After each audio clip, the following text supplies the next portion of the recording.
yang pertama dibaca minimal 1 kali dalam sehari, apakah setelah salat subuh, duhur, asar, maghrib, isya, tapi sebaik-baiknya dibaca setiap kali sudah salat. Apa itu? Rabbi habli minas sholihin. Mintalah itu Pak kepada Allah, karena harta yang banyak, pangkat.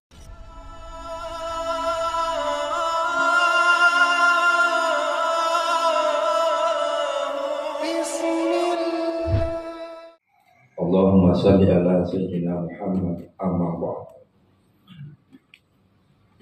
Hadirin sidang jemaah salat duhur yang insyaallah sama-sama dimuliakan oleh Allah Subhanahu wa ta'ala. Wabil khusus Bapak-bapak komandan yang hadir bersama dengan kita melaksanakan ibadah di tempat ini. Semoga insyaallah kita semua menjadi hamba Allah yang senantiasa mendapatkan hidayah, rahmat, kasih sayang sampai kematian datang menjemput kita. Amin ya rabbal alamin. Bapak Ibu yang dimuliakan oleh Allah Subhanahu wa ta'ala, kita semua sebagai seorang bapak pasti mengidam-idamkan supaya semua anak-anak kita menjadi anak yang soleh dan solehah. Terlalu banyak saudara kita yang diberikan oleh Allah nikmat, harta yang banyak, pangkat dan jabatan yang tinggi, tapi Allah berikan kepadanya ujian, anak-anak yang mohon maaf tidak menjadi anak yang soleh dan salihah. Kebahagiaan sebenarnya dalam hidup ini Bapak Ibu, sebenarnya itu terletak bukan hanya semata-mata pada harta, tapi sempurnanya kebahagiaan ini jikalau di antara kita Allah sudah berikan harta yang banyak, pangkat dan jabatan yang tinggi, lalu 5 putra putri kita semua menjadi anak yang soleh dan salehah. Itulah semua dambaan kita tentunya. Maka dalam Al-Quran Allah ajarkan untuk menggapai anak dan mendapatkan anak yang soleh dan salehah itu, dititipkanlah Allah doa demi doa yang seharusnya kita baca setiap kali selesai melaksanakan sholat. Doa itu antara lain doanya Nabi Ibrahim alaihissalam, dan yang kedua doanya Nabi Zakaria alaihissalam, lalu bisa ditambahkan doa Nabi Muhammad sallallahu alaihi wasallam supaya putra putri kita insyaallah menjadi harapan kita semua. Tidak apa-apa dibacakan doanya 1 kali.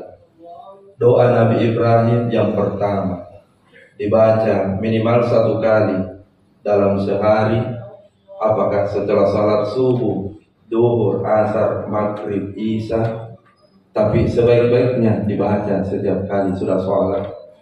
Apa itu? Rabbi habli minas sholihin.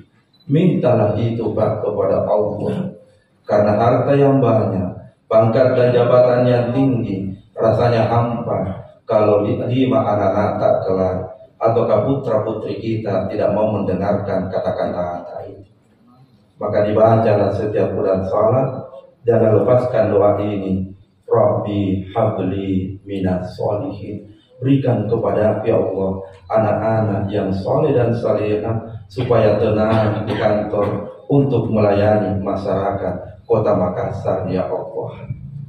Doa yang kedua, amalkan doanya Nabi Zakaria setiap kali selesai sholat. Rabbi habli min ladunka dzurriyyatan thayyibatan innaka sami'ud du'a.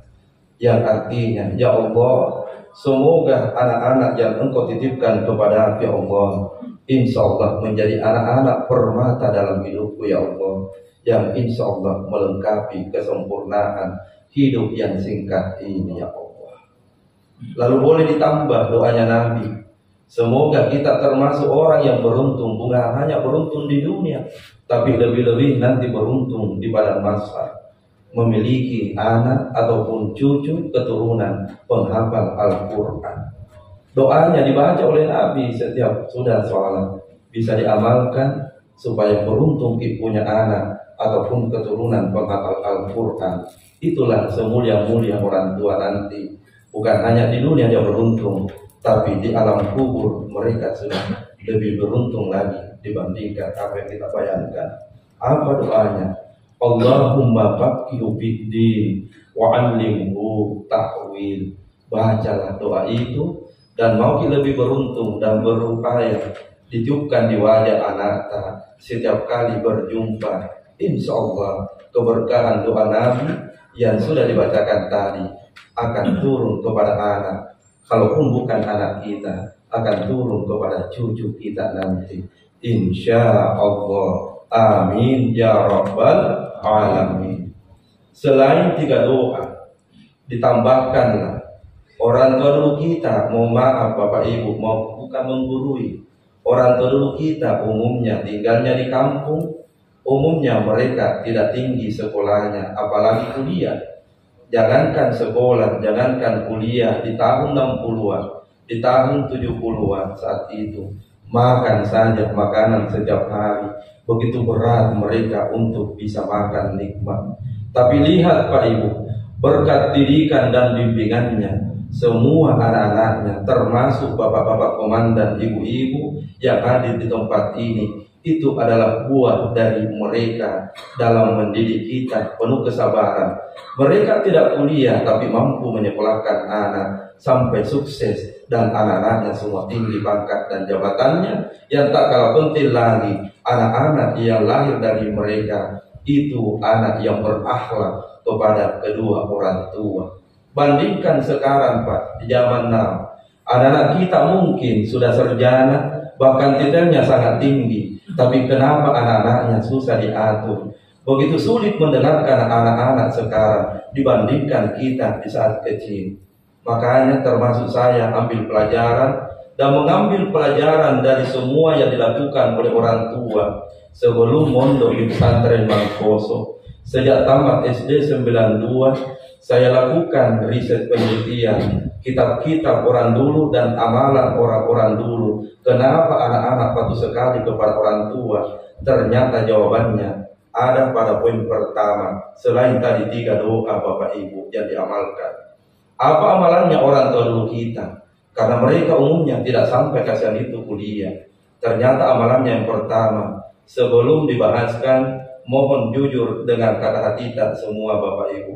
Waktu kita dulu kecil, di zaman kita SD, pada saat dulu kecil orang tua menegur kita, di saat orang tua punya tamu, di saat orang tua ingin menegur kepada anak-anaknya, pertanyaannya adalah, dia tegurkah Bapak dengan ia ucapkan dengan diam anak, jangan ribut anak, ada tamuku? Ataukah orang tua tak menegur kita dengan simbol dan kode pada saat ada tamunya? Kira-kira yang mana Bapak-bapak komandan yang dipakai orang tua tak? Hanya kode ataukah suara yang besar yang dipakai oleh orang tua tak komandan? Kode. Ternyata semua sepakat kode. Hanya umumnya orang tua tak pakai kode, alis matanya yang nak kasih naik, ataukah matanya sedikit yang nak besarkan, nak kasih ini matanya melotot kepada kita. Langsung kita Pak Komandan, mohon maaf, tembus rasanya dalam hati bahwa ayah lagi menegur kita, sekalipun tidak ada ucapan yang keluar. Tapi coba sekarang Komandan, kalau ada tamu tak dari kantor, anak-anak tak lari-lari, kode dengan mata apa? Coba kode dengan mata. Sulit nih anak-anak mengerti. Bukan sulit sebenarnya, tapi ada hal yang mulai ditinggalkan sebagaimana orang tua dulu kita mendidik kita. Apa itu? Yang pertama yang mulai ditinggalkan adalah ada pepatah orang tua dulu kita yang selalu berkata, wahai anakku, kelak engkau punya anak, kalau anak itu makan, ada sisa makanannya anakmu, jangan engkau buang sisa makanan itu, tapi makanlah sisa makanan anakmu sambil engkau berniat, ya Allah, semoga ku makan juga nanti jadi payah dan keringatnya anakku apabila sudah besar, ya Allah. Itulah sebabnya anak tinggi pangkat dan jabatannya, tapi tidak akan pernah bisa lupa dengan orang tua karena amalan yang sederhana yang dilakukan dari kecil oleh orang tua. Itu selalu dilakukan oleh orang tua, Pak Komandan, di saat kita kecil. Wahai anakku, jangan pernah dibuang sisa makanannya anakmu, makanlah itu. Karena jika dimakan, insya Allah anak akan berkah. Bukan hanya berkah, tapi selebih-lebihnya dia akan menjadi anak yang patuh bagi kita. Satu poin yang dilakukan oleh orang tua kita.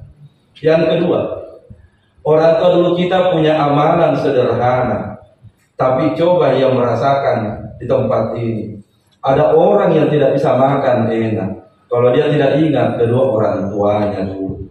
Di antara bapak-bapak yang tugas, katakan orang tua tinggal di Jawa, mungkin tidak bisa makan enak kalau sudah siap makanan di depannya sebelum ingat orang tua. Apa yang menjadi rahasianya orang tua? Kenapa anak-anak begitu peduli? Kenapa anak-anak begitu selalu ingat orang tuanya?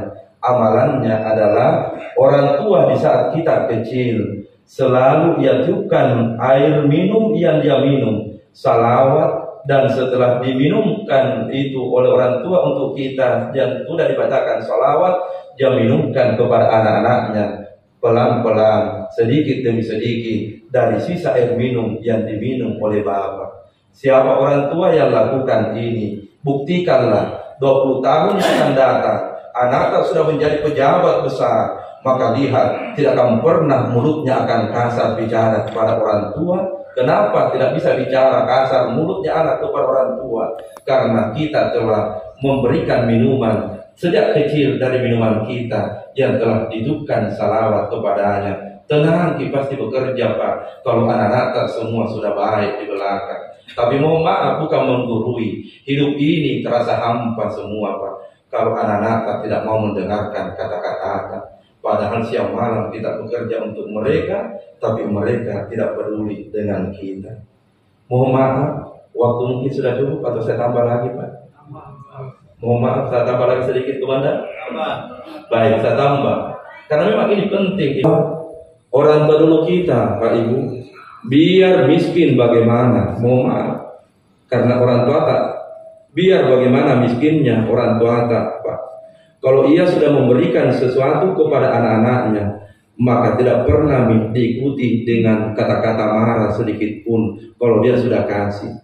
Tapi bedakan kita dan bayangkan perbedaan dengan kita. Mohon maaf kalau anak tak boros. Mungkin kita kasih uang, tapi ikut sedikit marah-marah pada saat kasih uang. Mungkin tidak sengaja kita berkata, bodoh, nah ini tidak mau berhenti belanja. Padahal itulah kata-kata yang tidak pantas, yang tidak boleh diucapkan oleh ayah dan ibu kalau memberikan sesuatu kepada anak-anaknya. Itulah sebabnya Bapak, dulu kita waktu kecil berjalan kaki ke sekolah, lambat biasa sampai di sekolah. Tapi lihat anak-anak kita yang sangat beruntung, bukan hanya naik motor, sebagian ada yang bawa mobil, tapi tidak sedikit yang bawa motor dan bawa mobil ini. Kadang tidak ada apa pintu sekolah anak. Nanti diswipin, di mana di sekolah, di sana ke sekolah. Kenapa engkau ada di sini? Karena jawabannya, uang mungkin yang tadi Bapak Ibu kasih anak adalah uang yang tidak berkah. Karena kita ikut marah-marah pada saat memberikan uang itu. Itulah amalan yang ketiga, sehingga orang tua dulu kita, anaknya sangat patuh. Yang keempat, cukuplah ini yang terakhir. Dari sekian banyak ilmu orang tua dulu kita adalah, mohon maaf, ternyata amalan itu ada pada tangan. Anak yang selalu mencium tangan orang tua, ini sudah diteliti bahwa anak yang masih TK, yang selalu mencium tangan orang tua dan selalu mencium tangan gurunya, 20 tahun ke depan, ternyata anak ini sangat sukses dibandingkan anak yang jarang cium tangan gurunya, apalagi jarang cium tangannya kedua orang tuanya. Beda nasib keduanya. Anak yang selalu dikasih cium tangan pada saat kecil, maka 20 tahun ke depan anak itu insya Allah sukses. Kenapa sukses? Karena rahasia mendidik anak itu tidak lepas dari kedua tangan ayah dan bunda yang selalu mendoakan anak-anaknya siang dan malam. Tidak pernah lelah ayah dan bunda mendoakan untuk kebaikan anak-anaknya. Maka wajarlah, mohon maaf Pak Komandan, yang hari ini punya pangkat dan jabatan yang tinggi, itu tidak lepas dari kedua tangan orang tua. Kalau mereka masih hidup, jangan pernah lelah untuk menciumnya. Kalau mereka sudah tidak ada, jangan pernah lelah untuk mendoakan mereka. Karena berkat kedua tangannya lah sehingga kita sukses menjadi seperti ini hari ini. Jemaah yang dimuliakan oleh Allah. Tapi mohon maaf, ada catatan. Karena sekarang zaman now, anak-anak kita mencium tangan, biasanya tak begini ya, di samping. Maka cium tangan yang benar adalah dicium tangan orang tua ataukah disentuh dahi dengan tangan orang tua. Itulah ciuman dan perlakuan yang mendatangkan berkah kepada anak-anak yang sejak kecil kita lakukan semua itu. Lihat hasilnya 20 tahun yang akan datang. Pasti mereka semua menjadi anak yang baik. Bukan hanya baik, mereka menjadi anak yang sukses. Bukan hanya sukses, tapi mereka semua menjadi patuh, anak yang saleh dan saleha. Itulah dambaannya semua orang tua, termasuk saya pikir semua yang hadir di tempat ini. Semua ini adalah nikmat yang Allah berikan, dan nikmat yang tidak bisa terhitung dengan apapun adalah anak yang saleh dan saleha. Pangkat dan jabatan pasti akan berakhir seiring dengan masa tugas, kita akan pensiun. Tapi memiliki anak yang saleh dan saleha, bahagia dunia, lebih-lebih nanti bahagia di alam kubur kita, insya Allah. Inilah yang mungkin bisa disampaikan lebih awal. Waktu memang sangat terbatas, maka jika ada pertanyaan kami siap untuk insya Allah menjawab.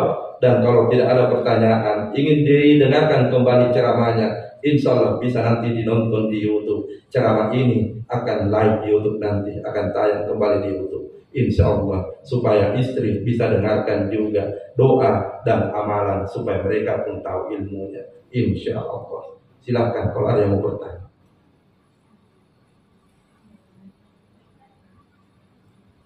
Kalau sudah tidak ada yang mau bertanya, izin kita berdoa. Bismillahirrahmanirrahim. Alhamdulillahirabbil alamin. Wa sallallahu ala sayyidina Muhammadin wa ala alihi wa sahbihi wasallam. Allahumma anta rabbi la ilaha illa anta subhanaka inni kuntu minaz zalimin. Rabbi habli minas solihin. Rabbi habli minas solihin. Rabbi habli minas solihin. Rabbi habli min ladunka dzurriyyatan thayyibatan innaka sami'ud du'a. Rabbana hab lana min azwajina wa dzurriyyatina qurrata a'yun waj'alna lil muttaqina imama. Rabbana atina fid dunya hasanah wa fil akhirati hasanatan wa qina azabannar. Sallallahu alaihi wasallam Muhammadin wa ala alihi wasallam. Al-Fatihah.